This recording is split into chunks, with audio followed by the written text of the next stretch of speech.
Brazil football സൃഷ്ടിച്ചെടുത്തതിൽ ഏറ്റവും മികച്ച കളിക്കാരിൽ ഒരാളാണ് ഹൾക്ക്. പേര് പോലെ തന്നെ മാരക ശരീരപ്രകൃതിയുള്ള ഒരു ഫുട്ബോളർ തന്നെയായിരുന്നു അദ്ദേഹം.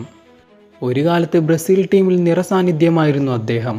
യൂറോപ്പിലെ ഏറ്റവും മികച്ച ക്ലബ്ബുകളിൽ കളിക്കേണ്ടിയിരുന്ന ഹൾക്കിന് പിന്നീട് എന്താണ് സംഭവിച്ചത്? അദ്ദേഹം തൻ്റെ കരിയർ ആരംഭിക്കുന്നത് ജപ്പാനിൽ വെച്ചാണ്. ജപ്പാനിൽ 3 ക്ലബ്ബുകൾക്ക് വേണ്ടി കളിച്ച അദ്ദേഹം 60 ഗോളുകൾ സ്വന്തം പേരിനോട് ചേർത്തു.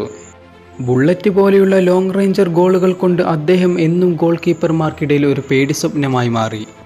ജപ്പാനിലെ മിന്നും പ്രകടനം കണ്ട് അദ്ദേഹത്തെ പോർച്ചുഗീസ് ക്ലബ്ബായ FC പോർട്ടോ തങ്ങളുടെ ടീമിലേക്ക് എത്തിച്ചു. പോർട്ടോയിലാവട്ടെ തൻ്റെ മികച്ച നാളുകൾ തന്നെയായിരുന്നു. 4 league title, 3 Portuguese cup, 3 Portuguese super cup, ഒരു യൂറോപ്പ ലീഗും അദ്ദേഹം ടീമിന് വേണ്ടി നേടി. അത് 169 മത്സരങ്ങളിൽ നിന്നും 77 ബുള്ളറ്റ് ഗോളുകൾ അദ്ദേഹം എതിർ ഗോൾ വലയിലേക്ക് നിക്ഷേപിച്ചു.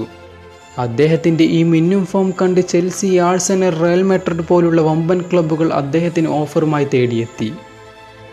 എന്നാൽ ആരാധകരെ മൊത്തം ഞെട്ടിച്ചുകൊണ്ട് അദ്ദേഹം 40 മില്യൺ യൂറോ എന്ന ട്രാൻസ്ഫർ ഫീയുമായി അദ്ദേഹം ചേർന്നത് റഷ്യൻ ക്ലബ്ബായ സെൻറ്റ് പീറ്റേഴ്സ്ബർഗിലായിരുന്നു. തൻ്റെ സാലറിയുടെ പുറത്താണ് മറ്റുള്ള ക്ലബ്ബുകളുടെ ഓഫറെല്ലാം അദ്ദേഹം നിരസിച്ചതെന്ന് അദ്ദേഹം തന്നെ ഒരു ഇൻ്റർവ്യൂവിൽ പറയുകയുണ്ടായി. എന്നാൽ സെൻറ്റ് പീറ്റേഴ്സ്ബർഗിലെ ആദ്യ നാളുകൾ അദ്ദേഹത്തിന് മോശമായിരുന്നു.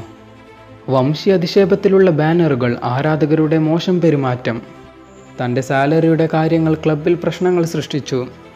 എന്നാൽ ഇതൊന്നും അദ്ദേഹത്തിൻ്റെ ഗോളടിയെ ബാധിച്ചില്ല. 148 മത്സരങ്ങളിൽ നിന്നും 76 ഗോളുകൾ അദ്ദേഹം നേടി. കൂടാതെ ലീഗ് കിരീടവും റഷ്യൻ കപ്പും റഷ്യൻ സൂപ്പർ കപ്പും അദ്ദേഹം നേടി.